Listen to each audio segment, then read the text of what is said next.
जय हिंद साथियों, एक बार फिर से स्वागत करता हूं आप सभी का। आज हम बात करने वाले हैं 10 साइंस के पहले चैप्टर से एक कॉन्सेप्चुअल क्वेश्चन की, जो कि है कि जो श्वसन की क्रिया होती है क्या वो ऊष्माक्षेपी क्रिया होती है, जो रेस्पायरेशन है क्या वो एक एक्सोथर्मिक रिएक्शन है।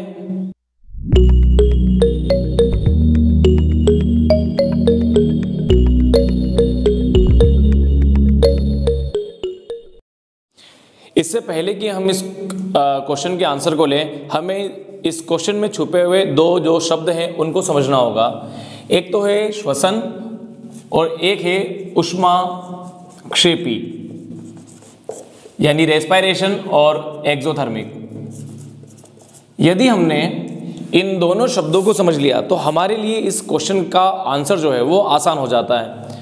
तो आपको ध्यान होगा, जब हमने ऊष्माक्षोषी और ऊष्माक्षेपी अभिक्रिया का टॉपिक लिया था, तब हमने इन दोनों ही अभिक्रियाओं के बीच में एंडोथर्मिक और एक्सोथर्मिक रिएक्शंस के बीच में डिफरेंसेस को, इनके बीच के अंतर को पढ़ा था। और उस समय हमने ऊष्माक्षेपी अभिक्रिया को भी समझा था कि इसका मतलब क्या होता है। तो पहले हम इन दोनों शब्दों को जो है वो क्लियर कर लेते हैं। ऊष्माक्षेपी का जो मतलब है वो क्या है, कोई रिएक्शन, कोई अभिक्रिया जो हो रही है, मान लेते हैं ए बी में बदल रहा है, कोई रासायनिक अभिक्रिया हो रही है, उस दौरान यदि किसका उत्सर्जन हो रहा है, ऊर्जा का या ऊष्मा का। यदि ऐसी कोई केमिकल रिएक्शन हो रही है जिसके दौरान एनर्जी या हीट रिलीज हो रही है, जो ऊर्जा या ऊष्मा है वो उत्सर्जित हो रही है, तो ऐसी रासायनिक अभिक्रिया को हम ऊष्माक्षेपी या एक्सोथर्मिक रिएक्शंस कहते हैं। अब हम आ जाते हैं श्वसन और रेस्पायरेशन पे।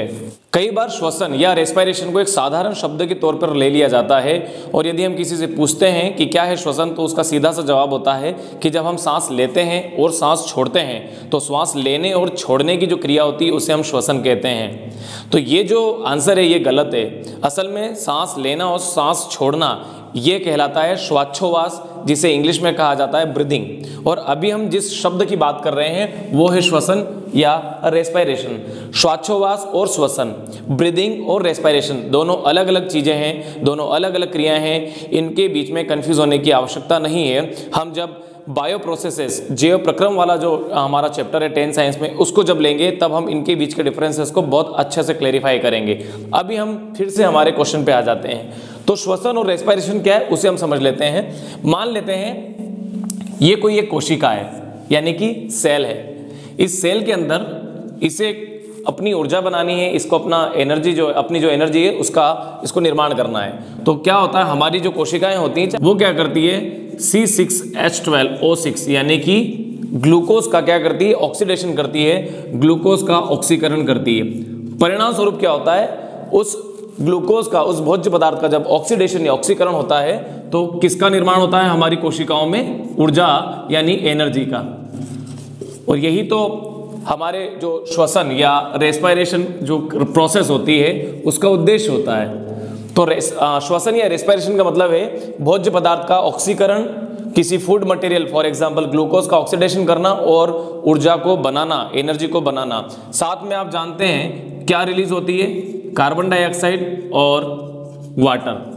तो ये बाय प्रोडक्ट के रूप में जो है यहाँ पर तेज पदार्थ के तौर पे इनका निर्माण होता है। लेकिन श्वसन क्रिया, रेस्पायरेशन प्रोसेस का जो मुख्य ऑब्जेक्टिव, मुख्य उद्देश्य क्या है, भोज्य पदार्थ के ऑक्सीकरण द्वारा ऊर्जा या एनर्जी का निर्माण करना। अब हम आ जाते हैं हमारे क्वेश्चन पर। हमारा क्वेश्चन है, क्या श्वसन एक ऊष्माक्षेपी अभिक्रिया है, क्या रेस्पायरेशन एक एक्सोथर्मिक रिएक्शन है। तो देखिए यहाँ क्या हो रहा है, हमने अभी थोड़ी देर पहले जब एक्सोथर्मिक या ऊष्माक्षेपी की परिभाषा ली थी तो हमने क्या कहा था, कोई भी ऐसी क्रिया, अभिक्रिया हो रही है जिसमें ऊर्जा या ऊष्मा जो है वो निकल रही है। श्वसन में क्या हो रहा है, ऊर्जा जो है वो निकल रही है, एनर्जी जो है वो रिलीज हो रही है। तो अल्टीमेटली क्या होगा, ऊर्जा के उत्सर्जन के कारण या एनर्जी के रिलीज होने के कारण हम श्वसन को क्या कह सकते हैं, ऊष्माक्षेपी अभिक्रिया। रेस्पायरेशन को हम क्या कह सकते हैं, एक्सोथर्मिक रिएक्शन। तो इस तरह से हमने एक कोशिका का, एक सेल का एग्जाम्पल लेके श्वसन की अभिक्रिया को समझते हुए इस क्वेश्चन का आंसर लेने का प्रयास किया है। और हम इस निष्कर्ष पर पहुंचे हैं कि चूंकि श्वसन की क्रिया के दौरान ऊर्जा का उत्सर्जन होता है, रेस्पायरेशन प्रोसेस के दौरान एनर्जी जो है वो रिलीज होती है, इसलिए जो श्वसन है वो एक ऊष्माक्षेपीय अभिक्रिया है और रेस्पिरेशन जो है वो एक एक्सोथर्मिक रिएक्शन है।